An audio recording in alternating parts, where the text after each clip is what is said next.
અને સ્વાગત છે તમારું પૂનમ્સ ફ્લેવર કિચનમાં। આજે હું તમને એક પંજાબી રેસિપી શીખવાડવાની છું। તમે પનીર ટિક્કા તો બહુ બધી વાર ખાધું હશે। આજે આપણે સોયા ટિક્કા એટલે કે સોયાબીનનું શાક બનાવશું પંજાબી સ્ટાઇલથી।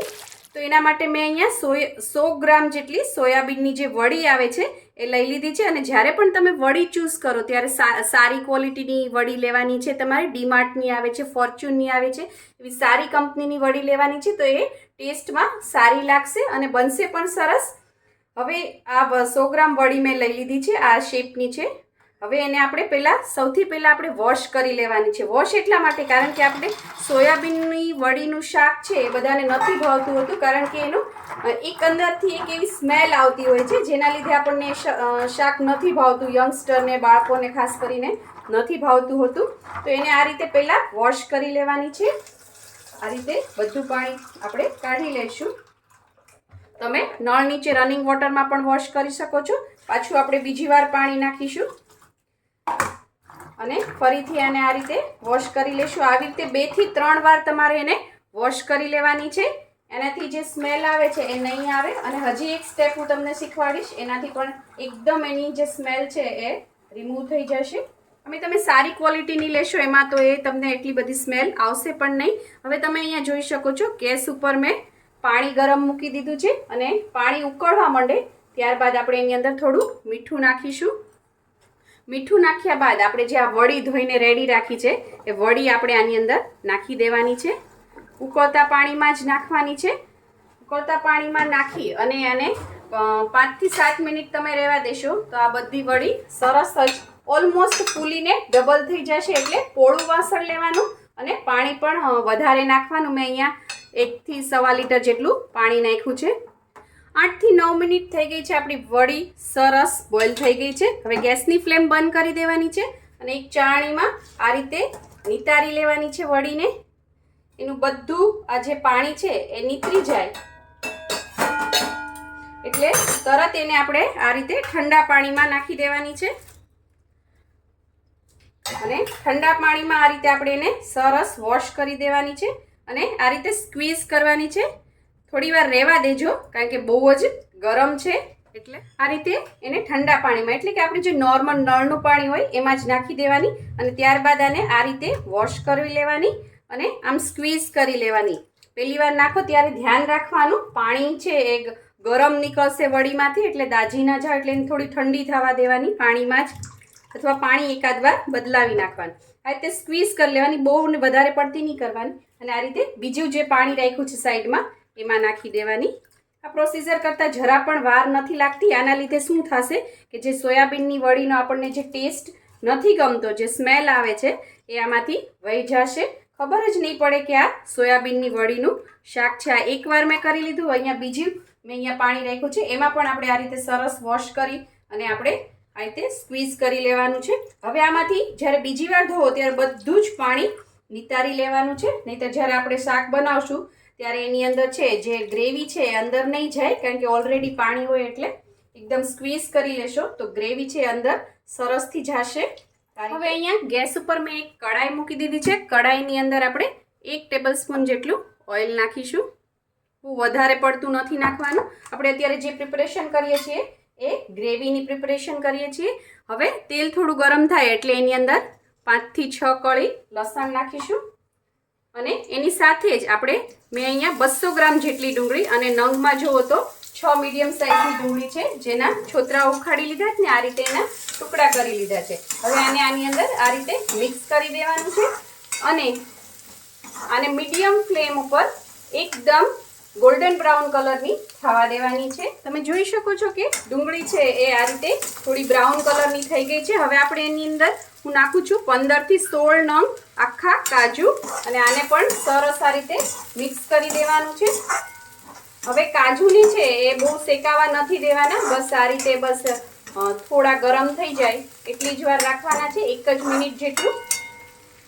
અને હવે આપણે ગેસની ફ્લેમ બંધ કરી દઈશું અને આને થોડું ઠંડુ થવા દેવાનું છે। હવે આ વડીની અંદર આપણે મસાલા કરશું, આપણે મેરિનેટ કરવાની છે। અહીંયા મેં 1 વાટકો દહીં લીધું છે। ખાટું દહીં નહીં લેતા, નહીં તો શાક બહુ જ ખાટું થઈ જશે। 1 ચમચી લસણની પેસ્ટ, 5-6 કળી હતી, 1 ઇંચ આદુનો ટુકડો ખમણીને નાખ્યું છે મેં. અને હવે આપણે આપણા બધા મસાલા કરીશું. હળદર નાખીશું 5 ચમચી જેટલી, અથવા અડધી નાની ચમચી પણ તમે નાખી શકો છો. 1 ટેબલસ્પૂન ધાણા જીરું પાવડર નાખીશું. 1 થી 1.5 ચમચી જેટલું મેં લાલ મરચું પાવડર લીધું છે.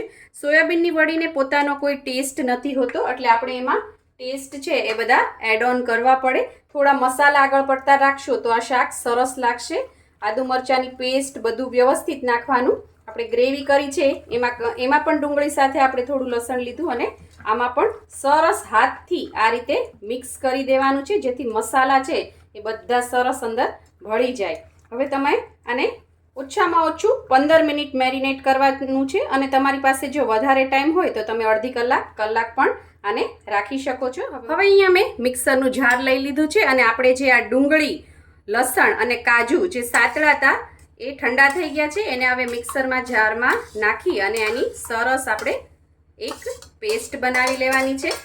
મેં અહીંયા ગેસ ઉપર એક કઢાઈ મૂકી દીધી છે. કઢાઈની અંદર 2 થી 2.5 મોટા ચમચા તેલ નાખ્યું છે. આમાં તેલ થોડું આગળ પડતું હશે તો સરસ લાગશે. તેલ આપણું ગરમ થઈ ગયું છે. એની અંદર અડધી નાની ચમચી જેટલું આપણે જીરું નાખીશું. જીરું તતડે એની સાથે જ આપણે 1 થી 2 એલચી નાખીશું. આ રીતે મોઢું ખોલી નાખવાનું એટલે સ્મેલ સરસ આવે. 1 તજનો ટુકડો નાખીશું આપણે, અને ત્યારબાદ આપણે 1 તમાલપત્રનું પાન છે એ નાખીશું. આનાથી આ સરસ ફ્રેગ્રન્સ આવશે આની અંદર. હવે જીરું સરસ ખીલી જાય પછી આપણે એની અંદર 2 ચપટી જેટલી હિંગ નાખી છે, અને ગેસની ફ્લેમ ધીમી રાખવાની. અને એની સાથે મેં અહીંયા 1 ચમચી કાશ્મીરી લાલ મરચાંની અંદર થોડું પાણી નાખી આ રીતે પેસ્ટ બનાવી લીધી છે. આ પેસ્ટને આપણે તેલમાં નાખીશું. ગેસ ધીમો રાખજો, નહીંતર છાંટા છે એ બધા ઉડશે તેલમાંથી, એકદમ બહાર આવશે બધું. ત્યારબાદ આપણે જે કાજુ, લસણ અને ડુંગળીની પેસ્ટ બનાવી રેડી કરી છે એ પેસ્ટ એડ કરી દઈશું. તમને ન ફાવે તો પહેલાં પેસ્ટ એડ કરી દેવાની આ ડુંગળીવાળી, અને ત્યારબાદ લાલ મરચું નાખવાનું. જો તમે નવું કુકિંગ શીખતા હો, બનાવતા હો તો આ સ્ટેપ પણ કરી શકો છો. અને સરસ મિક્સ કરી દઈશું. કાશ્મીરી લાલ મરચું નાખવાથી સોયાબીનની વડીનો કલર બહુ જ સરસ આવતો હોય છે. હવે આને બહુ પકાવવાની જરૂર નથી, કારણ કે આપણી ગ્રેવી છે એ ઓલરેડી આપણે જે ડુંગળીને સાતળીને જ બનાવી છે.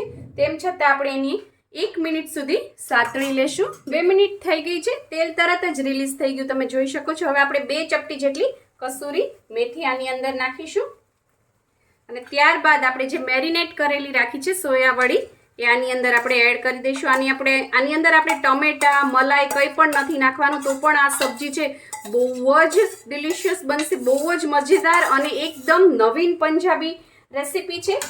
કાંદા ટમેટાની ગ્રેવી કરીને તો બધી સબ્જી આપણે પંજાબી બનાવતા જ હોય. તમે આ રીતે બનાવજો, બહુ જ સરસ ફ્લેવર આવશે, બહુ જ સરસ ટેસ્ટ આવશે. હવે આપણે દહીં આની અંદર નાખ્યું છે, એટલે દહીં છે એ ગરમ થશે એટલે તરત જ ફાટી જશે. એટલે તરત જ આ વડી નાખી અને એની અંદર આપણે અડધો ગ્લાસ જેટલું પહેલાં પાણી નાખી દેવાનું છે, જેથી થોડું ઠંડુ થઈ જાય અને દહીં આપણું છે એ ફાટે નહીં. અને આ બધું સરસ આપણે મિક્સ કરી દેવાનું છે. તમે હોટલની સબ્જીને ભૂલી જશો, એટલી સરસ બનશે આ. ઘરનાને તો ભાવશે જ, કોઈ ગેસ્ટ આવે ત્યારે પણ તમે બનાવી શકો છો. હવે આપણે આને થોડી વાર કૂક થવા દઈએ બધા મસાલા સાથે.